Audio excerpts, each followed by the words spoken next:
I'm Nancy Proctor. I'm co-chair of Museums of the Web, and I love this fussy. I've been messing around with interior location-based technologies really since I started working with museums back in the year 2000, 2001. Have seen a lot of money spent on this technology, a lot of hopes and a lot of hype, and I've become a bit cynical and jaded, it must be said. I'm a little bit encouraged by some recent developments in the field, though, and I knew there were going to be a lot of people at this conference with similar experiences, actual vendors and companies and museums applying interior location-based technologies.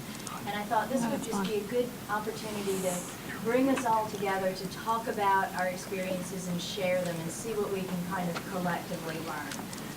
So as such, this is going to be a real forum, and if we need to move the chairs, please do. This is not me up here lecturing. I basically want to introduce some key questions and ideas and then hear your response. Please do use the microphones. There's one on this side of the room and there's one on this side of the room. And in that way, everything that is said will be recorded. And I think, frankly, this conversation has the potential to be a really important document and a really important reference for the industry. We all know that the single biggest question asked, particularly in big museums like the Louvre, is where is the bathroom, exit, restaurant, whatever.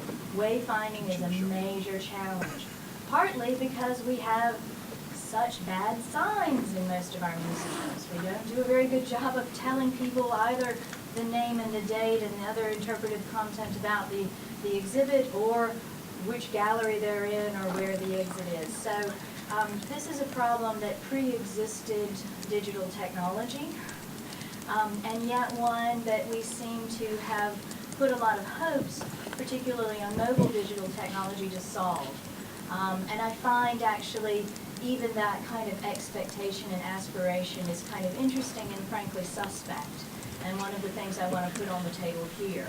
I tend to doubt very much that there's ever a silver bullet, a single technology, a single answer to problems as big and as ancient as wayfinding, knowing where you are, getting contextual information, etc.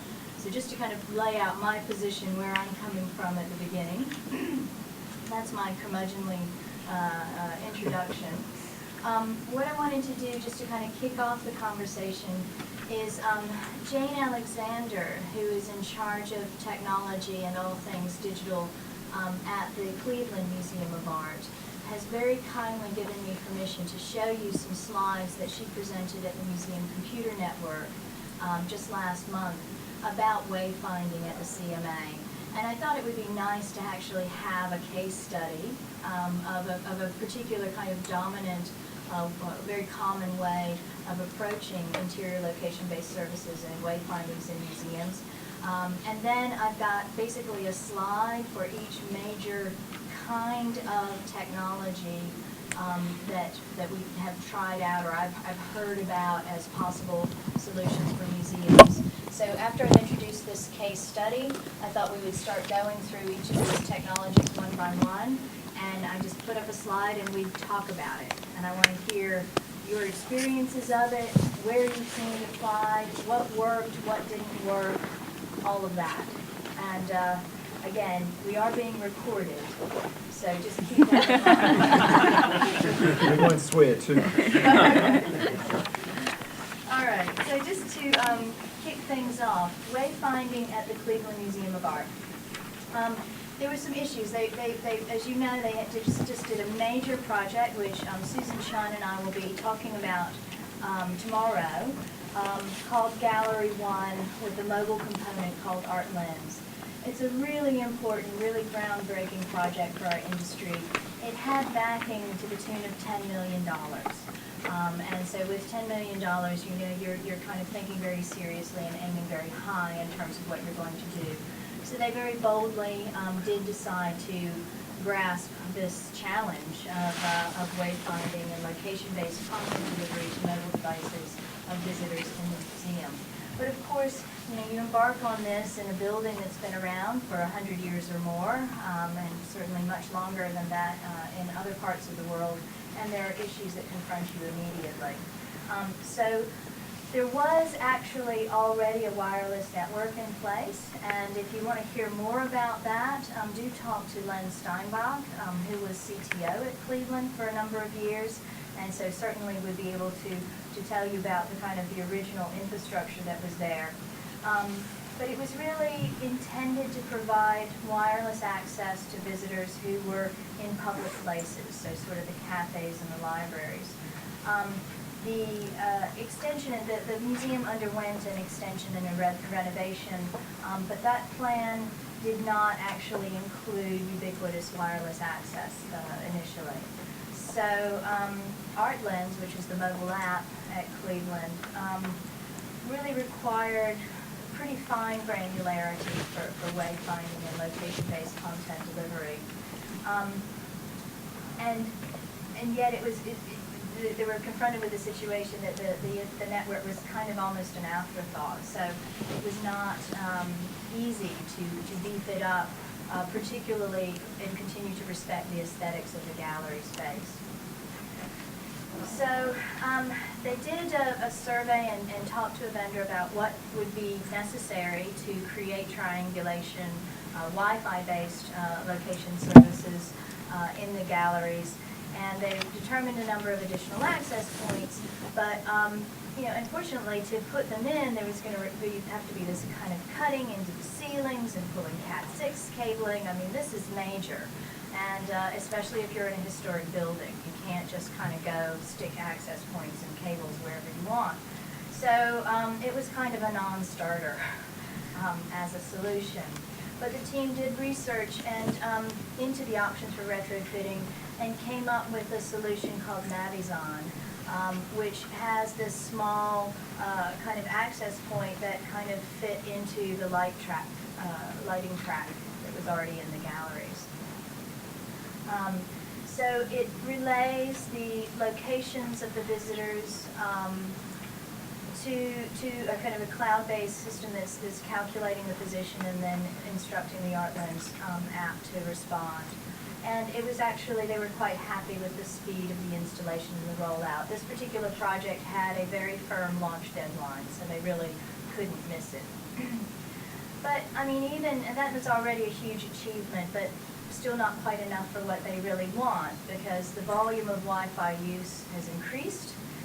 This is one of those demands like memory and bandwidth. We can never have enough, right? They were having to work. There's a lot of back-end work to the CMA project, and actually I strongly encourage you to read Jane Alexander's paper for Museums in the Web from earlier this year in April in Portland. It's on the Museums in the Web 2013 website about all of the back-end integration work. And I think she quite rightly set and held to this principle that everything has to be connected. She didn't want to create any kind of technology silos, even as she was introducing these new systems. So there's been a number of upgrades since September that have increased both the bandwidth and the performance. And the bottom point on this slide about a specific wireless SSID for the iLens app, I think is a really important one. I'm not sure how many museum professionals are aware that that is possible. That if you have public Wi-Fi in your galleries, that you can kind of give privileged access to certain apps. So I just wanted to kind of highlight that, because I think that's not a commonly known thing, but it's a very smart thing to do, obviously, if you're trying to provide apps or even mobile web-based information that will help visitors during their visits. So the biggest challenge there, and I think this is true in so many museums, is architecture. So they're dealing with marble, metal, etc. I remember back in 2004 when I worked with Antenna Audio, we did a radio survey of the Louvre, and the biggest problem there was all the gold leaf in the interior architectural detail. So it basically created Faraday cages in the galleries. So your wireless signals just, impossible to work with. They pinged all over the place. So they're still kind of coming up with solutions. And I'll have to say, one of the things that I really like about the location-based solution at CMA is the way that the interface on the ArtLens app works with the limitations of the technology. So I think where a lot of earlier location-based projects have gone wrong has been in sort of overestimating the amount of granularity and pinpoint precision that is required by visitors in terms of location. And frankly, very, very few technologies can scalably and effectively deliver that. Really, especially I'd say in the vast majority of situations in museums, you probably don't need a granularity greater than gallery level. So if my device knows I'm in this room and can give me a menu of information relevant to this room, I can manually select specific objects or locations from a map or a list or other graphic interface. I don't need it to know that, oh, I'm standing here, oh, I'm standing 2 feet to the left. That's just probably not, it's probably going to cost, it's the 80-20 rule. It's going to cost 80% of the cost to get to that level of precision, and it's not really going to enhance the visitor experience that much. I think another thing that we've seen is that visitors are not, this is changing now because people are using GPS, but people are not used to interior location systems that are pinpoint precise, and in some cases might prefer to manually navigate through the content, and they feel in control of their experience. And some of the worst location-based mobile experiences I've had in museums have been the ones where I'm walking along and suddenly audio starts blasting in my ears and I jump out of my skin.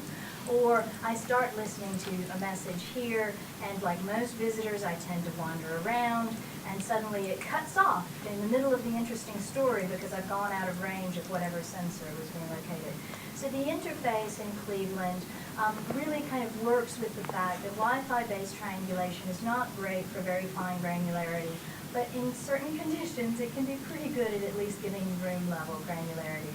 And just as importantly, they always make sure that there is a manual interface. So if for some reason the network's gone on the blink, or for some reason this device has fallen off the network, the user can always manually navigate through the content. And I can tell you that there was a project at the Smithsonian in 2005, which was a very big investment by the vendors in putting a multimedia tour into museums. This was, of course, the Jurassic age of mobile museums, pre-iPhone and pre-smartphone. And it failed because there was no alternate way to get to the content other than through the automatic positioning system. And so when that didn't work, your device was a brick. You may as well not have it. So I do think we should never poo-poo the manual interface. People have been dialing numbers on keypads for generations now. They're very good at it. It's an intuitive interface. So don't knock it. Of course, GPS is something that's very important for outdoors and can be used to some extent indoors. So this is something else they were looking at. Of course, Wi-Fi, base station ID triangulation, and other devices helping out with that, like iBeacons, we talk about here. And Bluetooth kind of based solutions in general. LED and infrared. I'd like to talk to you all about fight light and other kind of light-based positioning systems. RFID and NFC, near-field communication. QR codes, visual recognition, or computer vision as it's sometimes called. And finally, which we've got we had two demos last night of ultrasonic positioning from Korea. So these are kind of the solutions that Cleveland and other museums have been looking at. And I'd just like to kind of go through them one by one. And again, pull out case studies, tell us what your experiences are, pros and cons. We've got, I should have numbered these, let's see, we've got 9 different kind of categories of solutions to go through. If there are ones missing from here, please let me know. I want to add to this list. And I think my only other kind of comment or instruction is when you take the mic and start talking, please introduce yourself so that we know whether you're from a museum or you're from a provider of one of these solutions or something like that. Before I move on into those, into these kind of talking about the different solutions, does anybody want to ask or comment on the Cleveland solution at all? Quickly? We're going to go into that a little bit in more depth tomorrow, so. Okay. All right, so manual interfaces, as I was saying. Don't knock it. These are two from my ancient history with antenna. So the one on the left, obviously keypad driven, that's the traditional sort of audio tour interface. And then on the right, this was, I think it was actually a Dell Axum in that box way back in 2006 or so. Tate's first multimedia tour with just a menu. We've seen maps as interfaces.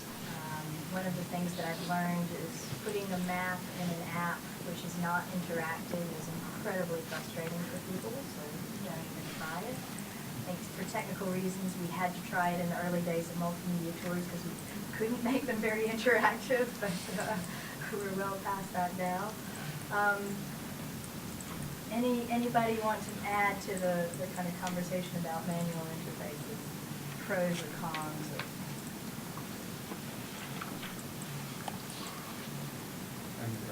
Sure. My name is Alex Tursky, EasyTech company, and well, actually you don't have on the picture one. Everybody knows it. It's a mobile telephone, and from our experience, well, we're a company which delivers such solutions. It's probably the best interface we ever saw in my life. We tried all these technologies ourselves. We have 45 people. I mean, we really had resources to investigate Wi-Fi, Bluetooth, etc. And you're right. When you go and you start to talk without, out of the blue, it's frustrating. And here, the visitor has complete control over the numbers. So it's really the best interface we saw as professionals. I know it's stupid, simple, but that's true. If it ain't broke, don't fix it. I might respond to that. Yes, please, and introduce yourself. Scott Brewer, Art Processors. We're a company that provide indoor positioning location services and mobile applications. I think a lot of the things you're mentioning there, while valid, come down to a lot of user experience concerns, not location concerns. And I mean, going through that, I mean, people who do claim that having something trigger automatically, that's a user experience issue, not a location-based issue. So while you're saying that this is the greatest solution, I just don't know that you necessarily have gone to the full extent of great user experiences, because from my experience, or from our experience, indoor location works brilliantly if it's implemented with a great user experience. Well, sure. Then you can't have, really, there's no point in having one without the other. Yeah, exactly. So actually, Art Processors, as you all may be aware, did the installation at the O at the Museum of Old and New Art in Tasmania. My mic is off? I don't know how to turn it. It says it's got a green light on it. You're not hearing anything? How about now?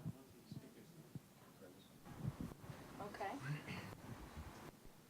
Was it on before? Yes.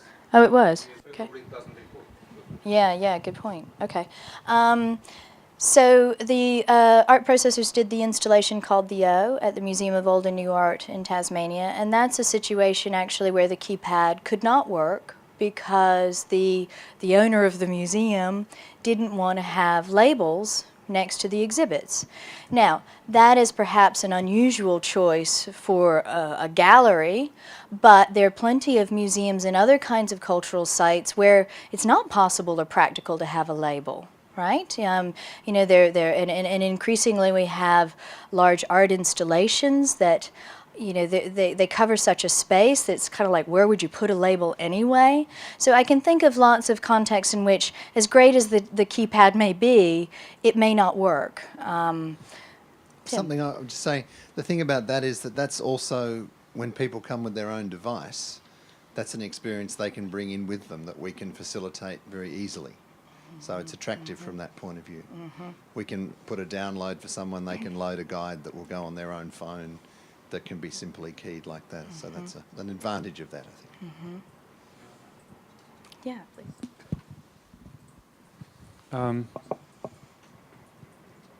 Is it on? Yeah. I'm Tony from Art Processes as well. I might just add one point, and that is that the best interfaces often combine multiple approaches. So that you mentioned the manual approach. The manual approach is fantastic because humans are very good at deciding what content they wish to view and pattern matching themselves based on what's around them. But you can combine that with indoor location and you can actually get the best of both worlds. The human decides what they're looking at based on a filtered list that indoor location services have provided. So that's a good, elegant solution to solving that problem and making the technology work with the experience. Yeah, I completely agree, Tony. I think redundancy of interfaces to content is always a good thing. Yeah. Cool. Does anybody want to add anything, or shall I move on? We'll get into the slightly more contentious stuff than manual, the more technologically sophisticated stuff. Okay, so GPS. Do you like my little... Okay, so this slide was manufactured, which again, we all know works pretty well outdoors. In cities like Siena, Italy, with narrow streets, tall buildings with thick stone walls. Actually, GPS doesn't work very well there either. And we've all had the experience of it dithering or giving us directions to the wrong place. It is possible, obviously, to use some kind of a repeater to extend GPS to some extent indoors. And we're certainly seeing in platforms like Google Indoor Maps, one of the kind of signal sources they're relying on to create interior position is GPS, since it's all around us. But I would say, probably it's mainly a solution for outdoor environments, primarily. Fairly non-controversial statement. We are talking about outdoor position now, right? Well, what I'm saying is you can, using repeaters, use a bit of GPS indoors, but it's not a great solution. Yeah, but when you're talking about outdoor, if you go outdoor, then GPS could be significantly improved by Wi-Fi Google project. Well, yeah, that's a good point. And also what we found, the Bluetooth could be applicable outdoor Outdoors as well. in difficult situations. Okay. Let's come back to that when we get to the Bluetooth slide for sure.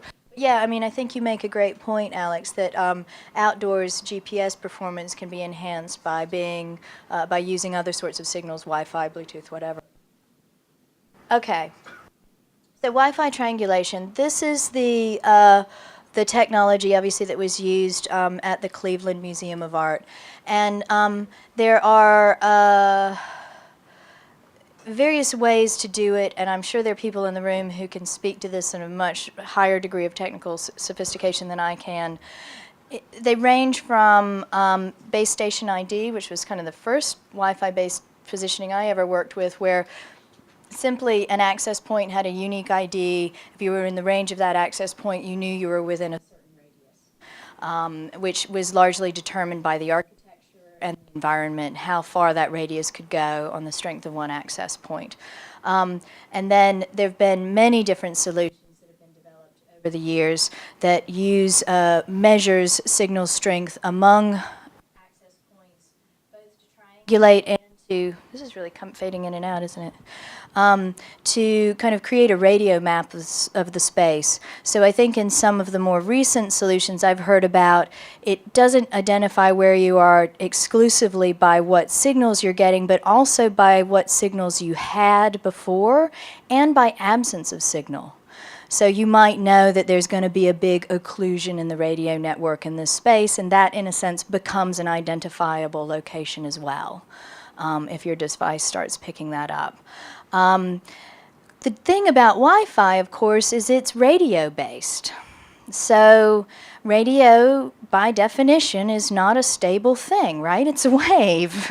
It moves, and it gets influenced by things like number of people in the room, humidity, sunspots, believe it or not. If the sun flares up, it can cause a change in the signal. Or, nowadays, a lot of us are carrying around mobile devices that are themselves access points and Wi-Fi, can set up Wi-Fi networks, which can all, creates a lot of radio interference. So I think this is one of the really key things to keep in mind about Wi-Fi.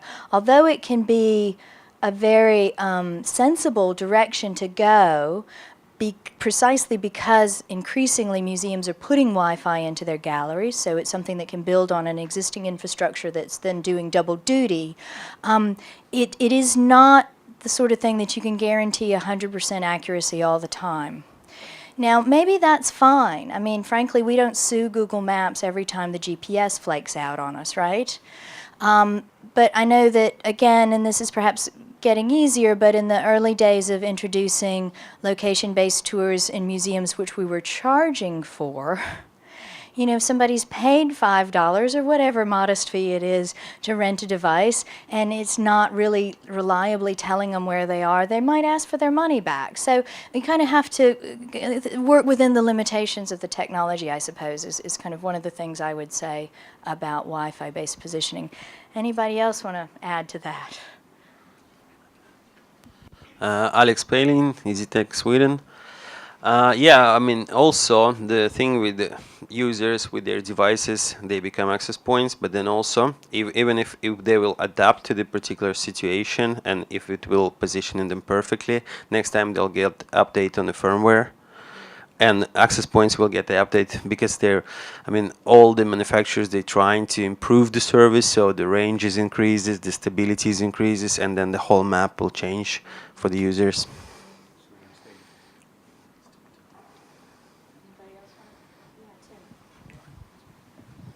I'm Tim Hart from Museum Victoria. Just some bad experiences, particularly the American Museum of Natural History in New York. Put that amazing system in with like 300 or so base stations. And I was there on a really busy day in a holiday period, and you just couldn't connect, let alone use it. So that sort of capacity, I think, in a big museum is a real issue because you're going to need stacks of those things. Yeah. And the interference will be too much, I think. And, I had an experience there.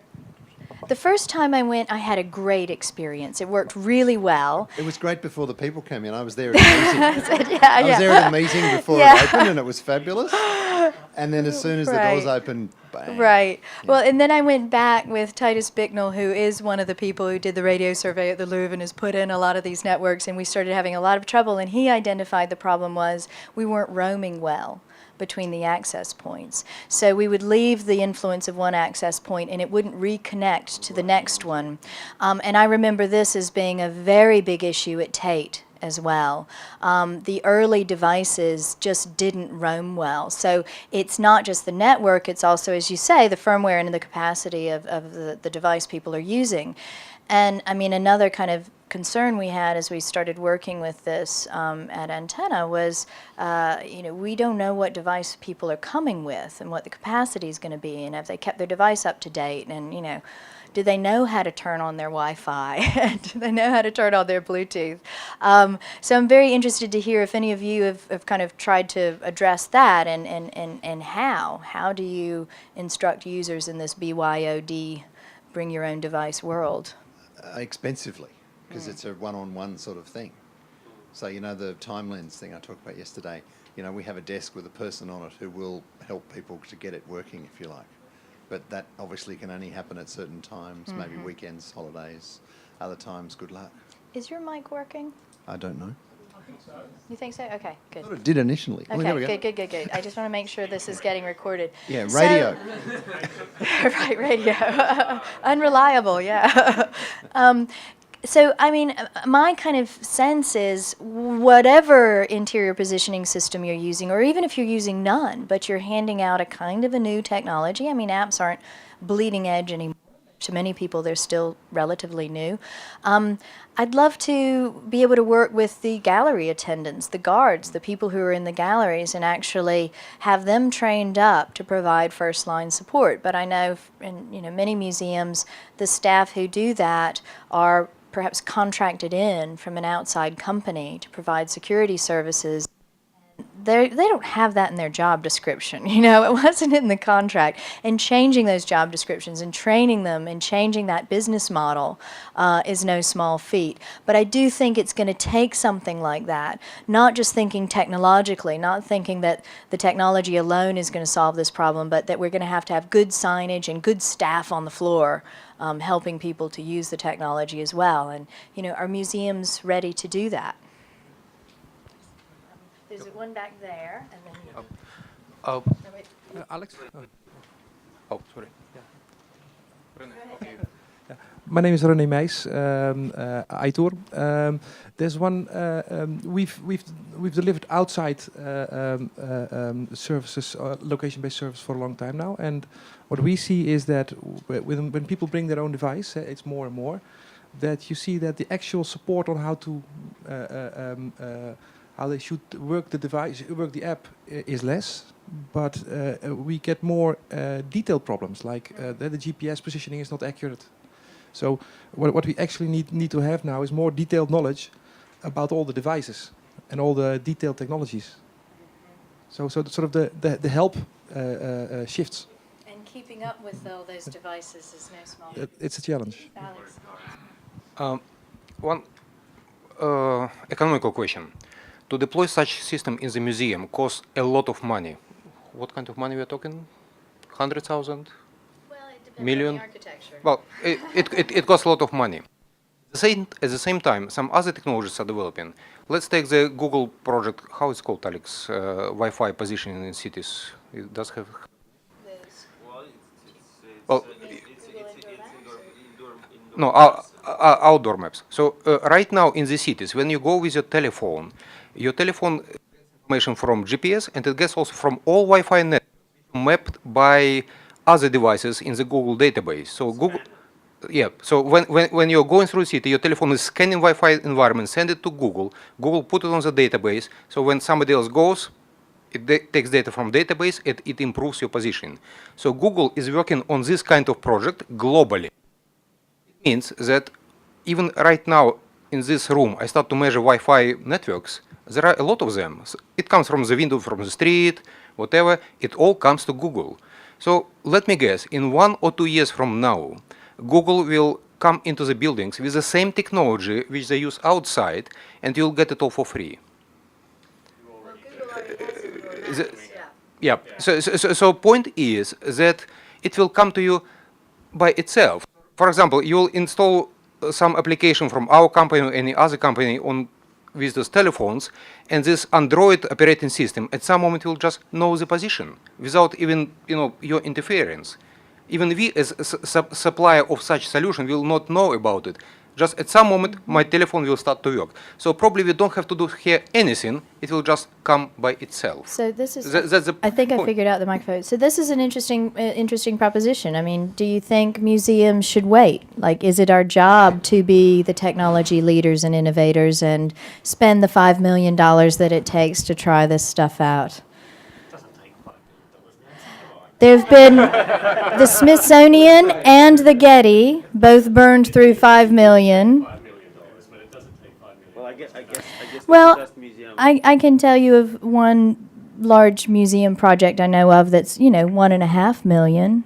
There are solutions out there that you can spend that kind of money. I have a solution. Okay, sorry. Go ahead, Forbes. Is this on? I was just going to say it's not necessary to do it ubiquitously. You can target it. You can say start with a gallery. I mean, I think investing a huge amount of money in something that might become redundant in a few years' time is completely foolhardy, because then you've got to rip the whole thing out and start again. But if you start small and then move outwards, it might be achievable to play a little bit and to try some cutting-edge stuff. To what extent is that possible, though? I mean, if we are talking about kind of wayfinding and location-based services, is it sort of an all-or-nothing option? Well, if you, let's say you've got a temporary exhibition on, and you just decide to do something in that particular gallery that's relevant to that exhibition, you can start like that. Yeah, I mean, if you're talking about how to find the bathroom, that's something that requires something and more that's where the real ubiquitous, need is, right? The pain Sure. point is at scale. That's the problem. I guess it's what I'm saying. I suppose is it might be possible to do a proof of concept and experiment with some cutting edge stuff without Sure. the massive investment. Has anybody experimented with Google Indoor Maps already? They're in a few museums. No, yeah? our design department were too slow and we couldn't get involved. But I was going to say, you can easily put Wi-Fi in your museum for people to just browse. But if you want a location system, then I think that's a sort of another order of layer. magnitude. Yeah, we're going to need a lot more stations and a lot more infrastructure. And even for browsing, well, some applications, like in our case, when you come to museum, you connect to Wi-Fi, of course, to download application and content. But after that, some application can go offline. So probably in museum, you need just Wi-Fi in the lobby. That's it. So allow people to download it. You don't have to deploy it in the whole museum. So still, Yeah, you but don't staff want it everywhere in the museum as well. So.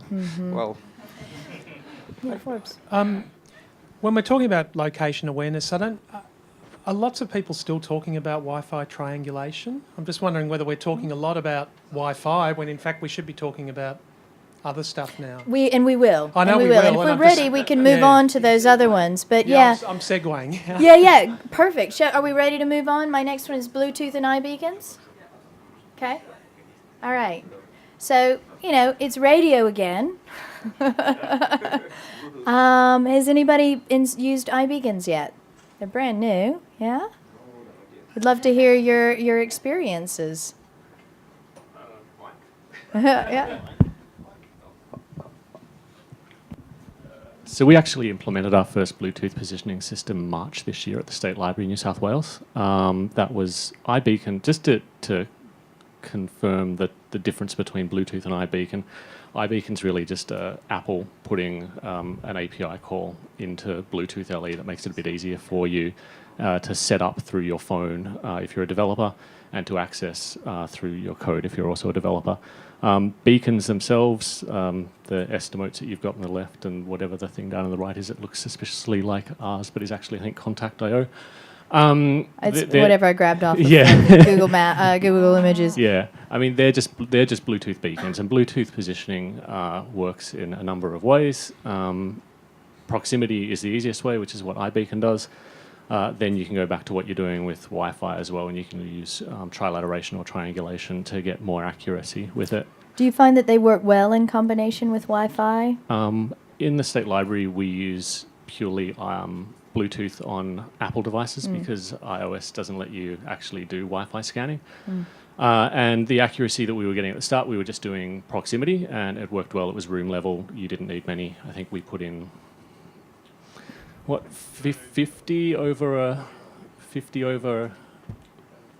1,000 square meters or something like that, and that was great for what people wanted. Like you were saying earlier, I mean, it's a case by case basis. At Mona, where the demands are for 1 to 3 meter accuracy, it's a 7,500 square meter gallery, and we're deploying about just under 400 of them down there. And it just works ubiquitously throughout. So I mean, the system that we had in previously took up a lot more bandwidth. It was a lot more expensive, had a lot more points of failure. And the Bluetooth technology really is a great solution for right now if you want to put in indoor positioning, and can be done for cost of beacons $40 a pop, and the software is cheap. So it sounds like it could be a good solution if you have a small to moderate size Definitely. space. Yeah.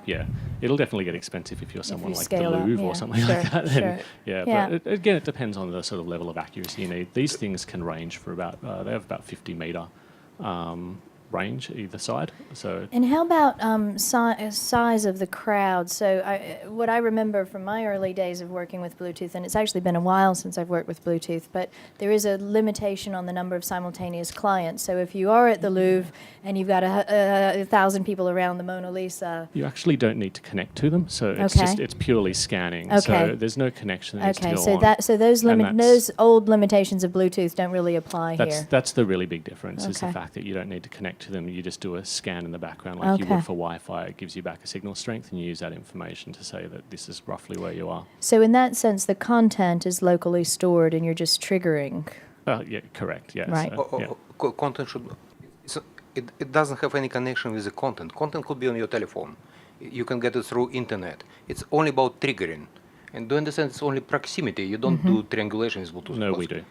You do? Yeah. Okay, it could be also triangulation, but proximity also probably will work. Yeah, you can do both. Yeah, it depends the level of accuracy you want. But content is different thing. You get it in different way. It could be on telephone, through internet. Bluetooth is just trigger.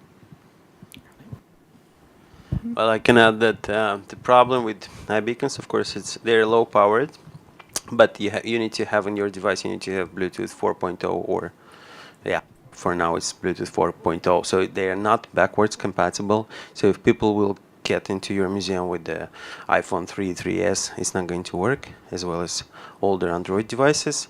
Then also it's a challenge to power them, even the low powered, but you need to provide some constant power. The great idea is to use those exit signs because they're always powered. You're not allowed to do that. Oh, really? The exit systems Somewhere. are always completely separate. Yeah. For good reason. Now, but I do recall this idea of piggybacking on other powered things. The Musée d'Orsay, this was many years ago, maybe 2005, 2006, had a Bluetooth solution put in. It was a proprietary system by a company out of East Germany.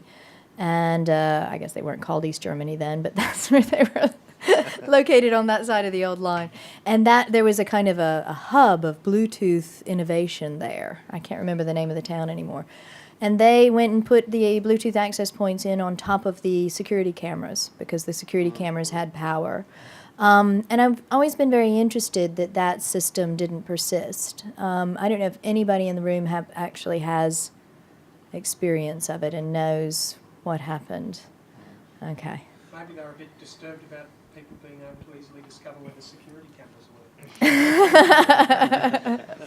What I was going to say about, I mean, we did a Bluetooth trial years ago with a company that went bust eventually to try and use it. And the problem was always that it didn't know which way you were facing. So I guess if you were designing a gallery from scratch with that system in place, you could actually do a pretty good job at it working for you. But I think it's very hard to retrofit into buildings. So how about people... And accuracy. In the bring your own device economy, there's always this question about, do people know how to turn on their Bluetooth on their devices? What are your experiences now? Are there enough Bluetooth headsets out there that people know how to do it and with the appropriate signage and whatever it would work? I think the issue is not necessarily whether you can turn it on, it's whether you want to use up your battery really quickly, because it drains your phone battery, and if you've got an older phone that maybe the battery life's getting shorter anyway, that's a killer. You sort of go, well, if my battery's going to just disappear while I'm even looking at it, then I'm not going to turn it on. It's a critical issue that comes with a great opportunity. The Whitney did a study in 2007 of mobile visitor habits at the museum, and they found that people preferred to borrow a device than use their own because they wanted to save the battery. Now, of course, we can solve this by having battery charging stations in our museums. Please, Scott. I was just going to say, there is a big difference as well between Bluetooth technology of old and Bluetooth LE. Yeah, and the battery life issue. I mean, Bluetooth. The greatest thing about Bluetooth LE is the fact that it uses pretty much zero battery. So it pushes everything onto the radio. Doesn't actually take up any CPU time. It's fantastic, and that's why I think a lot of people are so excited about it, because all these problems that did exist, like it was always there as this thing. It's like, oh, Bluetooth would be fantastic, and there are all these problems like that you've mentioned, and now it's like, oh, we've kind of overcome most of them now, but it still has that kind of. They maybe should have just named it something instead of Bluetooth LE or 4. It just should have been like Supertooth or something, and then everyone would be like, oh, this Supertooth is great. Yeah. Well, that's why this is so helpful, Scott, and to have, people with real expertise to kind of update the body, not least my body of knowledge. So thank you. Then also, from my experience, people are afraid to turn it on Bluetooth because all the hacking, all the stuff when you read in the news, somebody's phone gets hacked and somebody got somebody's picture. So people fear to use it, on a constant basis. I will say as well, one of the things, I was a bit down on iBeacon earlier, but one of the great things about iBeacon is the fact that you access it through code the same way you access GPS data or Wi-Fi data or cell tower. Well, it's just through a location call, so it actually, I'm 99% certain, but I'd have to go back and read documentation, which I hate doing. You don't actually need to have Bluetooth turned on to access the iBeacon because it's a location call. So you have to have location turned on, and if you've got location turned on, which everyone does, then it's done. And so that's the benefit that Apple have put into iBeacon, nice. is that it's a location call, not And again, read the documentation, but and it is only Apple devices at the moment. Yeah, there is actually some code to allow you to tap into iBeacons on Android now, because it's an open format. You can read it, sniff it over the air, and you're fine. Okay. Forbes, did you want to say something? I might be being premature. I read a while ago about a system that used LED lighting for location awareness, and I did Next find slide, it. I yes. did. Okay. Yeah, I thought I might be premature. You really No, like sorry, to do I'm not. No, we probably have more to talk about with this. That's all. Prescient. It's great. Now, I'll just ask one last question about iBeacons. Is my understanding is that the other kind of neat thing about that system is that it can turn individual devices into parts of the network as well. So there's a way in which, and I don't actually know what the use case scenarios are here. I don't know if this is like docents or retail. Okay. Primarily designed for retail. But So Okay. if you have your iPod in a cafe or you're using an iPad as a terminal, you can write the code that actually turns that device into part of the iBeacon network. So you can. They've already they've got however many millions potential iBeacons already out there, and So if maybe you're already the using application is if you're using iPads as kiosks in the your galleries gallery, already, yeah, okay. you're effectively you're gonna have a pile of iBeacons already. That's Yeah. the huge Right. potential there, and another reason for why, if you've already deployed those systems, Can you probably anybody did the think right of thing. some cool thing like so? If we're handing out, I mean, how many iPod touches does Antenna have at the Met? Or at MoMA? It's big numbers, right? A couple thousand. I mean, can you think of any cool ways to turn each one of those 2,000 visitors wandering through the galleries into a location ID station? I mean, they're going to be moving, so I don't quite know how useful that is, but it is kind of interesting to brainstorm. There is one. What was the location technology that used that kind of stuff? Can you remember their name? They were a military crew. They used to send guys. They used to send guys into a building, and as they From memory, it needs one fixed point marker, and that broadcasts a signal. But then every backpack of the Marines going into the building is constantly talking to all the other backpacks, relaying to the master beacon. And they actually do 3D real-time locationing down to about a few centimetres, but that's expensive. As with Mesh network. yeah, that's Mesh why networking, yeah, wow. but that's why we Here's a new term. think Bluetooth is a game changer, because the cost is no longer there. I mean, if you go back 2 years, it cost $500,000 to do good indoor location. Now, for a big museum, you can do 20, 30 grand, and you have good indoor location. And the hardware support on the mobile client end is moving to catch up. So Apple's really pushing it hard, but now Android and the latest Android smartphones have Bluetooth 4. So think about 6 months, 12 months, 18 months, long term, couple of years, and it definitely is a game changer, no And question. what are the case studies, other than you mentioned the Library of New South Wales, are there other case studies where we can start to get a sense and say, okay, it's X thousand square meters and Y iBeacons? Yeah, I mean, we're obviously rolling out it for our customers, but the best practice is probably one beacon per 10 square metres.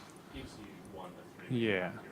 And if you want zonal, you just want this room, well, it's one per room.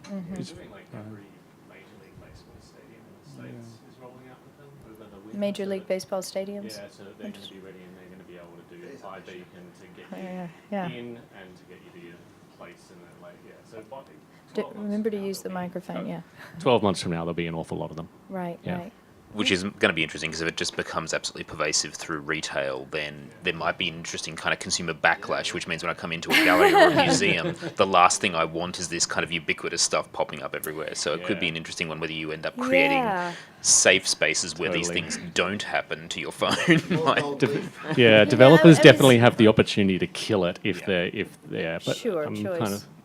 So, when you think about some of the kind of audience, like John Falk's audience motivation schema, and he certainly recognizes that a certain category of visitors come to recharge and to switch off, and so they obviously always have to have that control. But there was a one-day seminar done by the Lemelson Center at the Smithsonian back in September on surveillance, and Sam Quigley from the Art Institute of Chicago gave a really good presentation about, they've got a location-aware installation there using Wi-Fi triangulation. They're working with the Meridian system at the moment.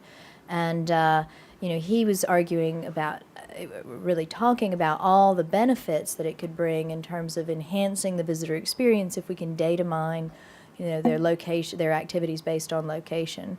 So it is going to be a fine line, though, between Big Brother and, And that's the other thing to keep in mind with that is we've already started to experience that on the back end as well. So staff using mobile devices and location-based stuff starts to raise a whole series of other questions around staff monitoring as well. So it's not just with the public; it's also for your own staff. Mm-hmm. He's still at his desk. There's really interesting papers on mesh networking, because there's a lot of work being done on emergency situations where if the main network gets knocked out, as long as you've got people in a chain, you can still keep connected to them to find them in a Talk bushfire about sustainability. Yeah. Cool. Okay. All right. So I'm going to move on to LED and infrared. Come back to what Forbes just kind of foreshadowed there. A number of you might have already heard of Byte Light, a Boston-based company outgrowth of an MIT research group. And essentially, they've recognized that LED lights can contain a unique code that then can be received by a mobile device and interpreted as a location. And there is actually even a sort of a sense of triangulation, as I understand it, that's possible with this. So it can recognize that, I'm getting these 3 light bulbs IDs, therefore I must be, between them. And it's quite interesting because it seems to offer a slightly greater degree of accuracy and certainly reliability. So it's not a radio wave. On the other hand, I think there are limits on the situations, or at least the limitations on the precision that you can get in various situations. So high ceilings, of course, the beam of light becomes much broader. And I don't know, what the possibilities would be to install little lights next to every tiny object in a miniatures case. Probably not. So you might still have to have a combination of triggering a menu for contents of the case, for example. But I'm very interested in this as a possible solution for accessibility, because if we're trying to tell people who are blind or have very low vision where they are, I'm not sure we can rely on Wi-Fi. I'm just not sure that's good enough. But this seems to be kind of much more reliable and much more accurate, potentially, in certain situations. And, of course, infrared is kind of the predecessor of that. Again, you've got to switch out all your light bulbs. And there is a move towards LED anyway for energy conservation reasons, but it's a very cold light. And a lot of curators and exhibit designers don't like it. That's improving as well. Yeah, that's improving. Okay. We've just done our first whole gallery with LED. Oh, okay. And did you consider using this sort of No. technology? No, I think the email came around halfway through the development. The colour temperature stuff is improving dramatically. In fact, Art Gallery of New South Wales have just put a bunch of LED stuff into their work, like on oil, like usually where everyone gets really worried about colour temperature. The other one I was going to point out, there's another technology that kind of goes along with this. It's less about mobile, but it's been used for a long time, which is you can adjust the frequency of fluorescent lamps to actually trigger, to emit a very high frequency message, essentially. So you might have seen some convenience stores that have the price labels actually as LEDs as the price, and so instead of changing all the prices on everything, it literally is transmitting it from the fluoros. Yeah. Wow. Which of course saves a huge amount of time. So there is other ways of using other technologies that aren't necessarily just LED. Interesting. Anybody else have something they want to add on that? I have to say this is the technology I have the least experience on, except possibly for ultrasonic. Okay, more research needed. Well, I need to ask if anyone is actually aware of anyone anywhere having implemented this, or is it still very much at a kind of a research stage? I'd say it's just emerging from research stage. So there have been some pilots. The Boston Museum of Science is one place where it's been implemented, and the Exploratorium in San Francisco has worked with it as well. But I'm not sure that those are kind of like permanent, definitive installations yet. I think they're still sort of in an experimental phase.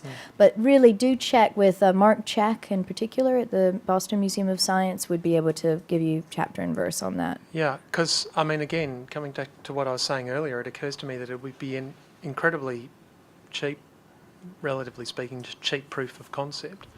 You know? One of the questions that some of my colleagues asked me about it when we were looking at it was, is it going to require any new skills or technical expertise from the staff who are traditionally responsible for changing light bulbs? So, like, do light bulbs go from facilities maintenance to the IT department? I think anything you do is going to require some technical expertise somewhere. So, Yeah. but my understanding was they were talking about retrofitting it. You know, they're putting it into standard lights, so the light would actually look no different. They'd just transmit this thing, and in theory, shouldn't really cost that much more than normal ones. That's what I've been told too. The cost of the light bulbs is more, it's comparable, and as Tim says, they last longer. So Yeah, I was just Potential going to say, Nancy, that sorry. maybe the elephant in the room as far as cost goes is probably the software side. Yes. So, you know, spatial data, you if you're doing indoor location, you need to have spatial data and your content needs to be spatially encoded. So if Right. you want to add some cost, that's where you'd be adding it. Right, thanks, Tony. Absolutely. I mean, all of these systems, the hardware is probably the cheapest bit. You're going to need the software and the content on the back end. Even more expensive. Yeah. Great, thanks for that. Okay, RFID and NFC. So you all know the octopus, the oyster, the whatever you use to trigger. This is, I think, the most pervasive use of RFID in most people's lives is for passes from subways, metro systems, that kind of thing. I did an interesting project with the Musée de Caen in France back in, I think it was 2006, and Philips is in their town, and so wanted to sponsor a trial of RFID, or actually it was NFC there, and we somewhat reluctantly proceeded. Our concern was, of course, to read the tags, you've got active RFID and passive RFID. So in this case, the power, the activity is coming from the gate that you go through into the train station.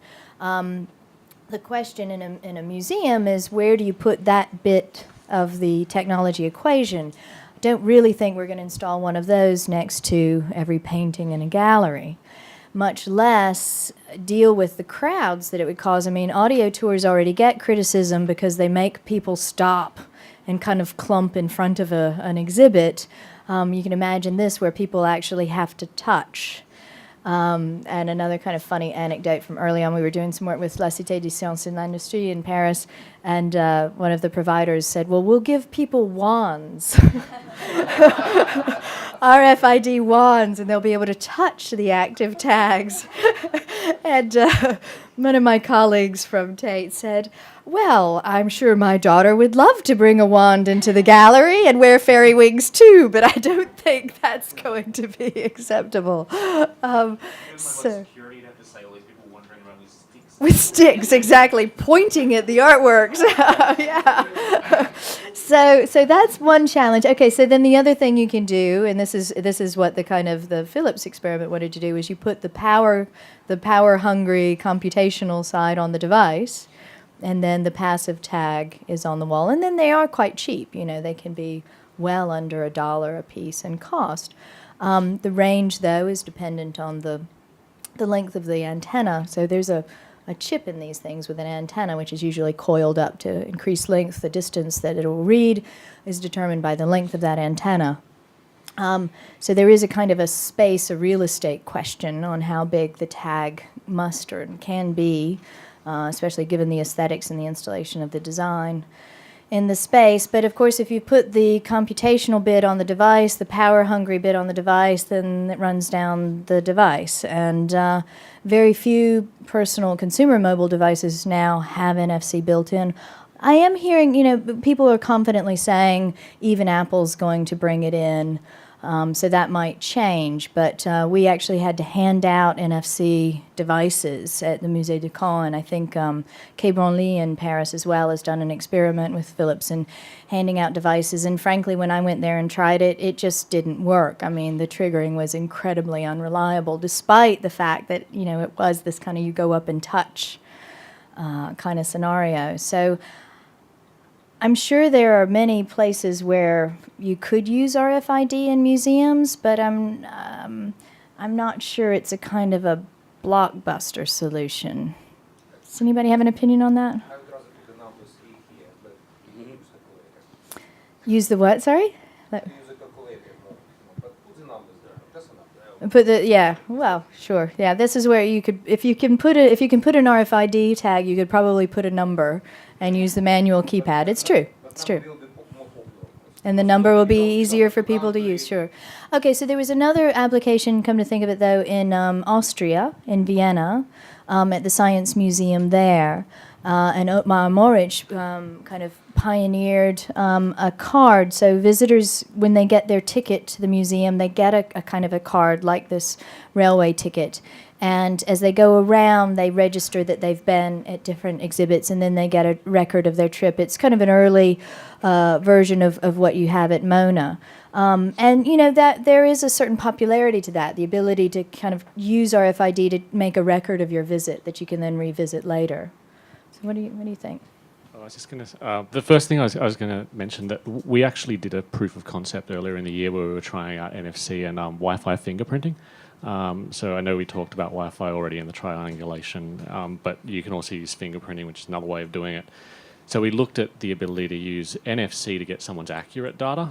So like you know that they're within kind of a centimetre or two of the tag when it goes off. That would then do take a Wi-Fi fingerprint, and then people in the room could actually use that uploads to a server. You can download that data and you can get it, and people can kind of recalculate that by tapping it if it goes out of sync. But it didn't. Can we unpack this a little bit? I think let's start with, could you define fingerprinting? So fingerprinting, like what you were talking about earlier with Wi-Fi, was the trilateration of working out how far you are from the access point.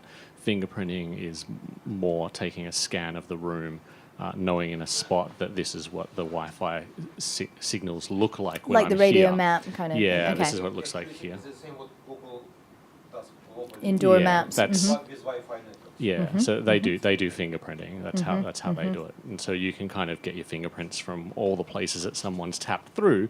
And that means that the next time someone goes through, they don't have to tap. They can just do the update button, and you've kind of crowdsourced your fingerprinting with the location, because they haven't had to tell you where you are. You've automatically know that they're a centimetre away from that spot. But it proved to be way too complicated. Oh, really? Yeah. Because that sounds really interesting, like really exciting. I mean, especially for museums with hundreds of thousands of visitors a year, to use them to help increase your location accuracy. Yeah. I mean, that was the theory behind it, but it didn't really go anywhere for us. And it also doesn't work across iOS because you can't use the Wi-Fi fingerprinting on iOS. So it was more just a proof of concept, see if we could get it to work. And it kind of did what we needed it to do. We just didn't want to really go any further with it. But it's interesting concept. Yeah, Michael. The only other opportunity that possibly sits here is I know quite a few institutions that are using RFID tags on their objects anyway as part of their object management and collection management processes. So there's possibly something interesting here that happens for an institution who already has all of those things attached to their objects. Good point. I'm not quite yeah. sure what that is, Sure, but there's an yeah, opportunity good there. point. Same ideas, piggybacking on your Wi-Fi in the gallery that you're using for other stuff anyway. Scott and Tony, could you actually speak to the effectiveness and the usefulness of combining technologies and platforms? Because as I recall, O is a combination of RFID and Wi-Fi, or was, or maybe now you've replaced RFID with Bluetooth. Yeah, well, Tony's probably better talk about it. Yeah, I guess for the O, we used primarily active RFID for the tracking component, but even that technology was very hybrid. It was actually based on 5 gigahertz, the upper signal for wireless N. But then they had a fairly clever system that used directional radio signals. So that's one type, and the other type we did play with Wi-Fi positioning as well as a failover. And obviously now we're onto Bluetooth. But yeah, there's. So you're not really combining them anymore. No, I mean we use it as a failover. So if one system isn't available, you can then fail over to Wi-Fi. But layering them together is very complex, and it's best to leave that to Google and Apple. That's all coming under the term of sensor fusion. So you layer accelerometer data, compass magnetometer data, Wi-Fi signal, fingerprinting data, etc., and Bluetooth, and you put it all together.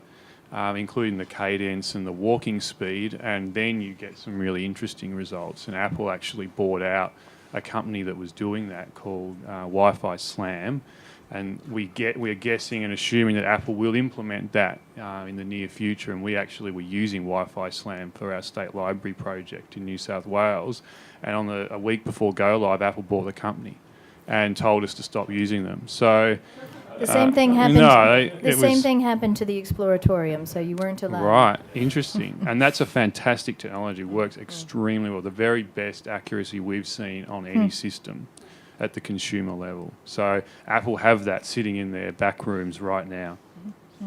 There's a really great video from this year's Google I/O about indoor mapping, and it just talks about the Wi-Fi that they use, but it goes through using it's at the San Francisco, the Westfield there. They walk through and follow the blue dot, and for Wi-Fi by itself, the accuracy is just pretty much atrocious. Then they add in all the sensor data on top of that, and all of a sudden you're getting kind of 1 meter, 2 meter accuracy, right? And it's really amazing. Okay, we should try to dig up that link and add it to I can record for this session on the website. That would be great. It's really Thank good. you. Okay, anybody else want to comment on RFID NFC? Next up is the technology we all love to hate, QR codes.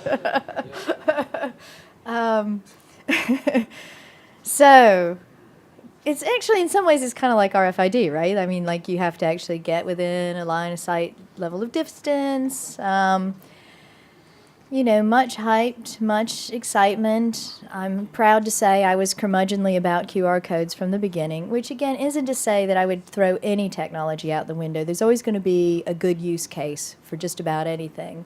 But what we've found is that very few people use QR codes. Very few people have a QR code reader on their phone.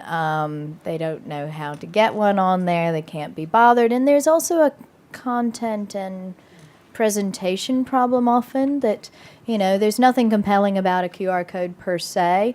Frankly, one of the most interesting insights I've heard about traditional museum audio tours and the numbers is that those aren't very compelling either. Why should I bother to dial the number? So whatever kind of trigger we're displaying to people visually, we need to tell them why they should make the effort to scan, to type in, to select. What are you going to get on the other side? What's the content behind it?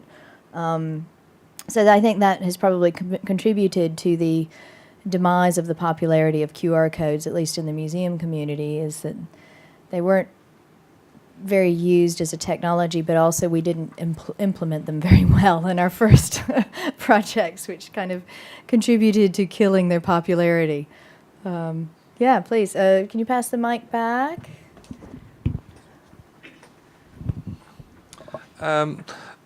I don't know if anyone is aware of it in here, but I read some articles about that object recognition. That you use your camera and you point it at a painting or an object, that it could also be used as a sort of QR code. Absolutely, and we can. I mean, unless you guys want to spend some time just trashing QR codes because it's fun, we can go quickly on to computer vision, which I'll have to agree with you. I'm a lot more interested in using existing visual things, be they artworks or signage, something that we're already maintaining and paying to put into our gallery spaces as a trigger. We did a test, a crowdsourced test. There was an open source. Oh, sorry. Can you pass him the microphone? Yeah, with Ryan, from the Met. He was with us at Museum Victoria for a few weeks, and we just did a test in the Wild Gallery, which is a gallery that doesn't have labels and 1,000 animals on this sort of tiered thing. And we've got a system already. So we had all the data. So we just had to put all the photos of all the animals into a system, and it worked really well. Did so it? Even though they're 3D? Yeah. That's really good to know. It worked really well because I think there was a lot of computing going on somewhere on getting all the angles of all the images, and it worked. Do you know what system you used? No, I can't remember any of the details, but it was good. Okay, so do you know? Do you know more about the various technologies behind computer vision? No, but I can imagine that already in Google you have face recognition, so it is pretty much standardized almost, I think. Well, what they will tell you, the companies that do computer vision will tell you that 2D is a hell of a lot easier than 3D, and that lighting and contrast is critical. The other thing that I understand, and I hope somebody here might be able to kind of help fill in the gaps on, is there are kind of two ways to build the database against which the vision of your camera is recognized, identifying locations. And so one is through a compilation of 2D images, and another is actually building a 3D model. And I understand that can involve actually video streaming, and I don't quite understand how that works. Yeah, okay. Anybody, do you know? You want to fill in? Well, technically, it's all could be done. 2D, 3D engineers can do it, and but the point is that, well, for museums it actually doesn't matter. So when providers of application implement it, you just get it. I mean that no point for you to really go to details. But I want to raise one issue about this image recognition. Typically, I was recently in Rijksmuseum Amsterdam. I think they made audio guide only for probably 30 or 40 items out of thousands. So when you go in the museum, only several items have numbers. So you can come to these numbers and use them. Imagine they introduce a system like that. People start to scan every image, and only every 50th image has story behind it. And they get so frustrated. in many cases, you'll get information, well, I cannot recognize. So you'll start to rescan. No, I think that's a really good that's point. a problem. And actually, And that if you have to happens make even audio if for you're not introducing computer vision. We have this problem. So people will complain. I remember again, audio tour industry background. People complain if you don't have complete coverage of the collection. Yeah. They also complain if you do. Yes. Because then they say, I didn't have time to do it all. Yeah, but in this case, you have to do 100% coverage. Yeah, which good is Well, point. but that's really weird because Google scanned all their images at Rijksmuseum. So they've got the 125,000 at high res, and Google have a service that will do it for you. So that's an odd story. No, I'm talking about audio files. You have to create audio for everyone. Oh, audio files. Sorry. Okay. But imagery. But they probably have a imagery is label not a for problem everyone. at all. Technically, I can do it tomorrow. But what's the point? Yes, I know, but you could record the label anyway. Yeah.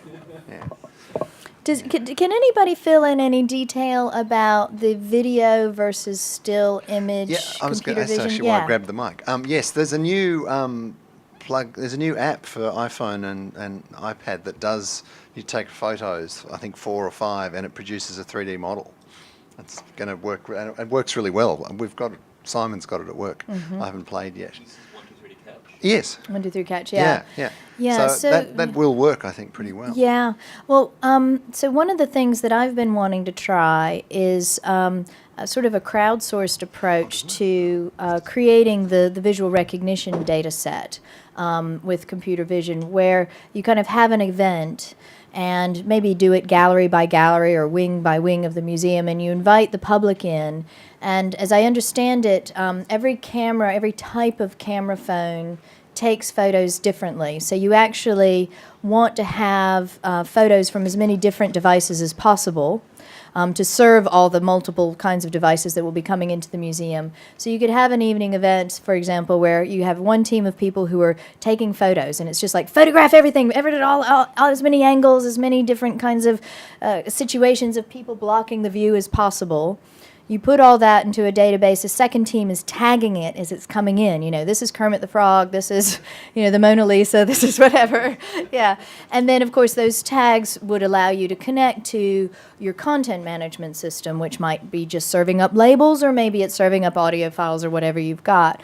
And so this is kind of one of my ambitions to try. And it's interesting because I've talked to a couple of different companies who do this sort of thing, and they like the idea, but none of them has jumped in. So my sneaking suspicion is they're not sure the technology can really do it yet, and they don't want to kind of get caught. Yeah. I don't know. Anybody else want to talk about computer vision? Should we? Yeah. One right here. The other thing to just talk, I'll tweet that link to the 1 to 3D catch, which is the 3D capture thing. It's quite limited in the sense that it only works with certain types of objects that aren't reflective. They don't have holes in them. Yes. Like all those kind of things become quite limitations. The models they produce are quite crude.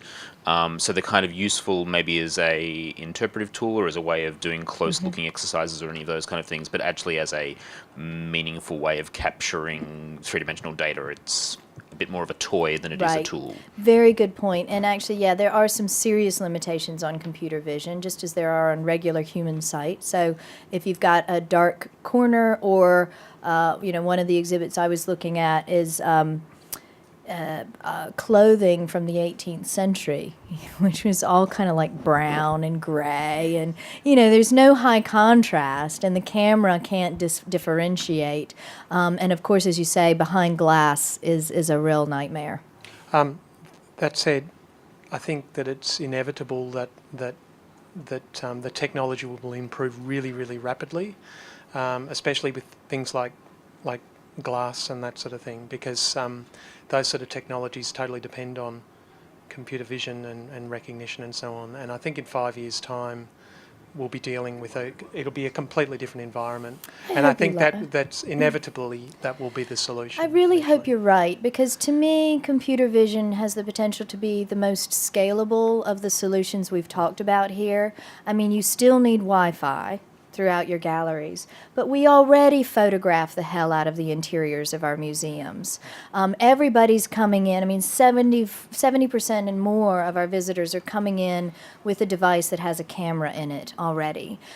So it doesn't require, buying lots of beacons, laying cable, publishing, or making RFID cards and stuff like that. I think for museums, it's potentially a really exciting solution when the technology gets there. Asking Siri what that is that's the goal. Asking Siri. Siri doesn't understand a damn word I say. I've never been able to have a meaningful conversation with Siri or even get an address out of her. All right. So last but not least, those of you who've seen me speak before will know that there's a little game I play whenever I present, which is I try really hard to include this slide. And this is our dear friend Norbert. This is a photo from, I think, 2003, and it was a Fraunhofer Institute installation. I think this is ultrasonic. The ultrasonic experts in the room will correct me if I'm wrong. But as you see, I remember the one ultrasonic installation that I've experienced, other than the two I got to try last night. In the old days, you used to have to put in this grid overhead of emitters, and then, of course, your visitor had to wear a receptor. So in this case, it was the antennas on the head. And the second generation of this solution was even better. And I'm sorry I've lost that image, but you wore on your head, it looked like a Christmas tree. So, yeah, I usually use this slide to warn us against thinking that it's about the technology, because when we forget that it's not about the technology, we tend to turn our visitors into ridiculous cyborgs and ask them to wear silly things on their heads. Anyway, but that's not what we saw last night. Obviously, ultrasonic technologies come on hugely in the past 10 years. So please, somebody pass a mic back there, because our experts on this technology are sitting at the back of the room, very politely. Okay, so by the way, I'm Uni from KAIST, Korea. And maybe, I think I need to start from correcting, or not correcting. The sound we used technically is not ultrasound. I mean, ultrasound means the radio waves that are high enough so that it's way beyond the human hearing range, of way above 20 kilohertz. The sound we used was between maybe from 18 kilohertz to 20 or 21 kilohertz, which is theoretically audible, but not really audible for most people. And I think it's working very good. I mean, the good news is it's not radio. The bad news is it's even worse than radio. But still, it's working quite good. I mean, way better than expected. And it has some, directivity too, so which is sometimes good and sometimes bad. But in most cases, I think it helps us to get better precision. I think the most problematic part of using this high-frequency sound would be maybe, as Jung-Yun pointed out yesterday, some damage to your, hearing mechanism. I don't know. And there are some interesting examples. I mean, some kids in the States, they use ringtones, which is very high, so they can hear, but their teachers cannot hear, because the range of human, hearing in terms of frequency becomes narrower. What a way to be made to feel old fast. So if you guys didn't hear anything last night, it means you guys are, quite old. In the sense of orthoprotection. Or you can start hearing. We'll see. So yeah, tell me next week if you. Please pass a mic back here. I think we should have another. I have one question. Why didn't you use ultrasound? Good question. That is an excellent question. And the reason we didn't use ultrasound was we did not want any special equipment to be used. If you want to use ultrasound, you have to use special transducers for your mobile phone. We just wanted to. So you have to wear a Christmas tree on your head. Sorry. So another advantage, maybe something like that. Another advantage of using this high frequency sound would be, it doesn't require the latest gears. I mean, you can still use iPhone 3 or iPhone 3, GS kind of things. Cool. Anybody else want to add anything or have any questions for? You're not going to come across a lot of these solutions, so take advantage of these guys while they're here to pick their brains. At least in the States, I don't know of any. I've only ever encountered it once before, which was at HP Labs in Bristol. Actually, this technology is quite popular in the States too. Yes. Oh. So I'm not sure if you guys have Just heard not of in the this cultural sector, service, yeah. Shopkick. So there's a service called Shopkick, and it actually uses Shopkick. So exactly the same technology. So when you enter a big store like Circuit City, or is it still alive, by the way? I mean, so if you enter any big store, you will see, maybe you will not see, but there's an auditory beacon emitted from the ceiling, and your phone will detect the data from the sound, and you'll get the coupon information. Is the sound transmitting the data? Yep. Oh, it is. He says, yeah. No, he just said yes, it is. Sorry? Does the sound transmit the data? Yeah. Some systems do, and some. I'm John Kishin from Seoul National University. Some systems do transmit data with the sound signal, and some systems don't. Just use it as the triggering signals. The bandwidth is extremely low, I believe. You can transmit even audio, video there. Uh-huh. Probably some text. Oh yes, yes. What is being transmitted when it's used to transmit data?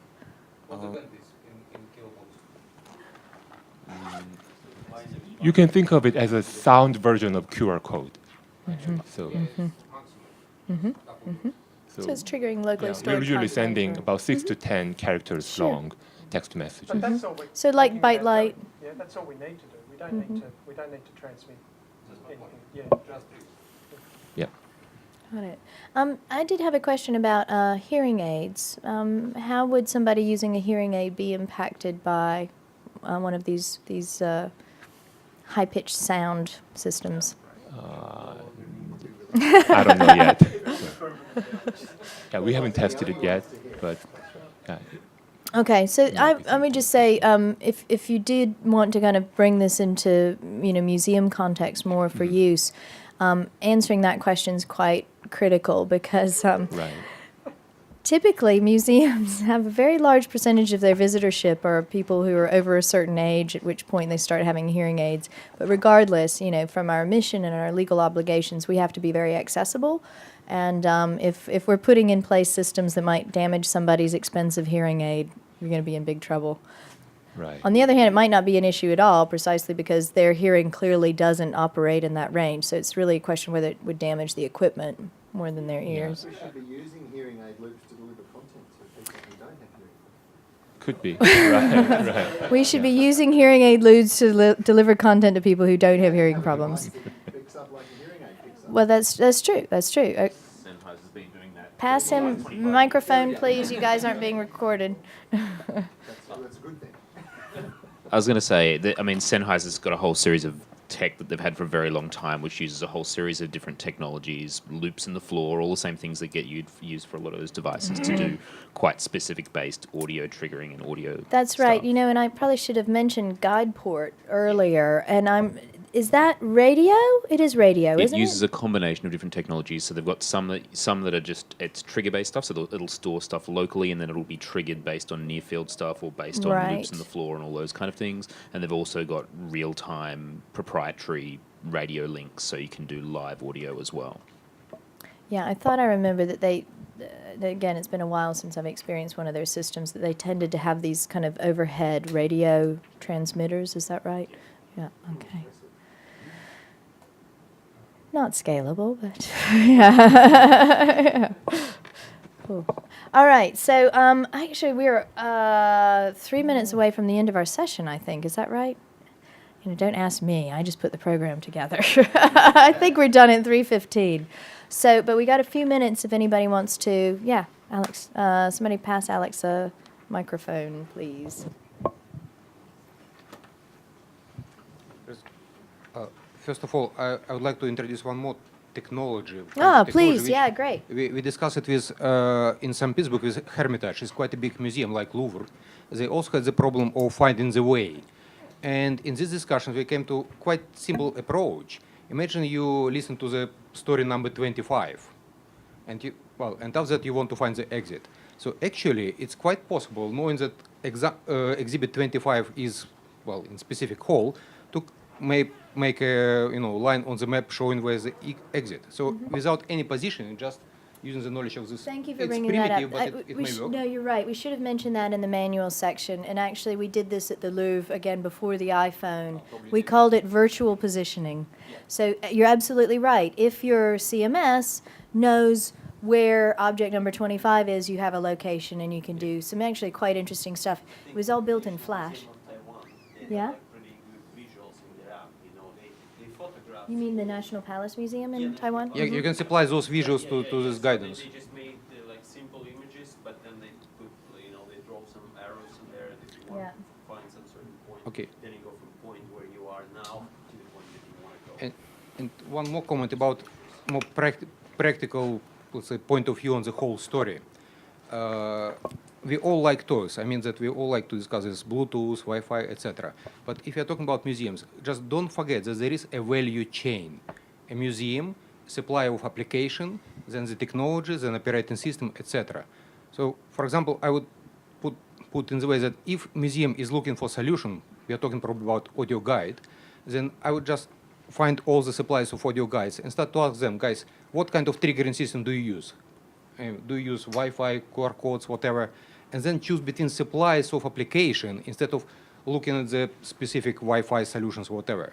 So don't go too deep to technology, just work at the level of supply. So probably it's just more I'm not sure you're speaking to the right audience to make that recommendation. for example, this, nice guys from Korea, they have great technology, but the only audience for them is me. I'm producing application, so when I implement this audio triggering technology in my application, museum just get it, and that's it. Hey, we produce applications. Yeah, a lot of museums produce applications. Yeah, actually, Maurice, this guy is not museum; he is producer application.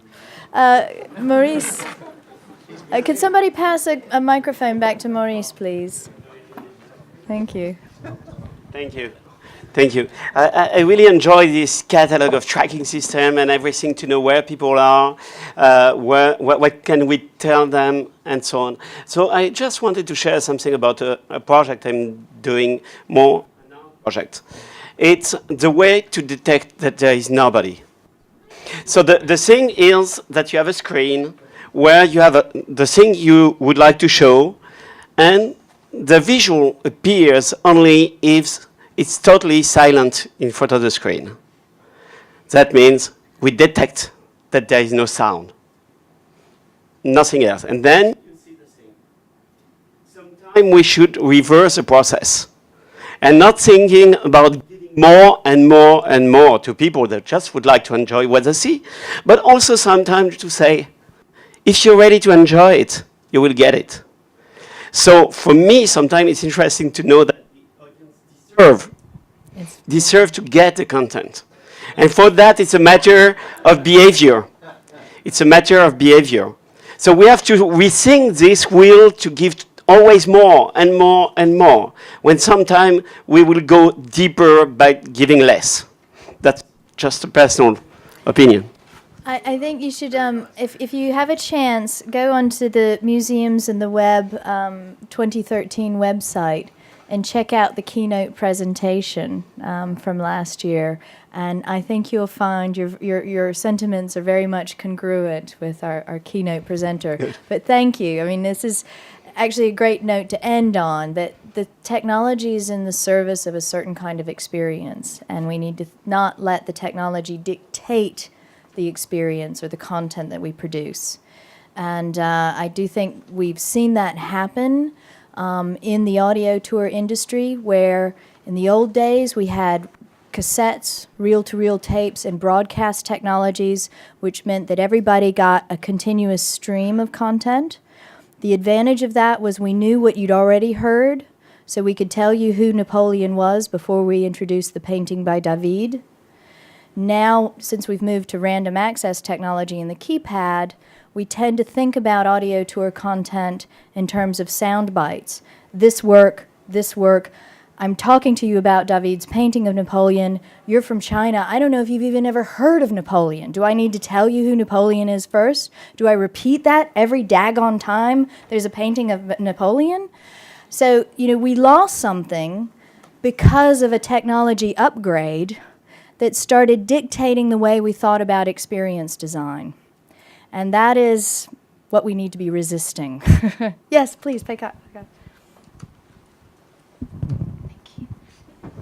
Just to echo on that, Nancy, really, as a company working in this industry, really, 1 minute. So we are seeing less and less such requirements for auto triggering in the tender, but clients like to find out, so they always ask the pricing, but you don't see that in tender. So we are seeing that less and less in the tender, actually. And we just launched one of the biggest museums in Europe, and the museum director has decided that he wanted to get rid of all the technology and very little wall text, just pure audio guide. So that's interesting for us, even. Interesting, yeah. Thank you, everybody. Apparently, I've held you way too late. I'm sorry.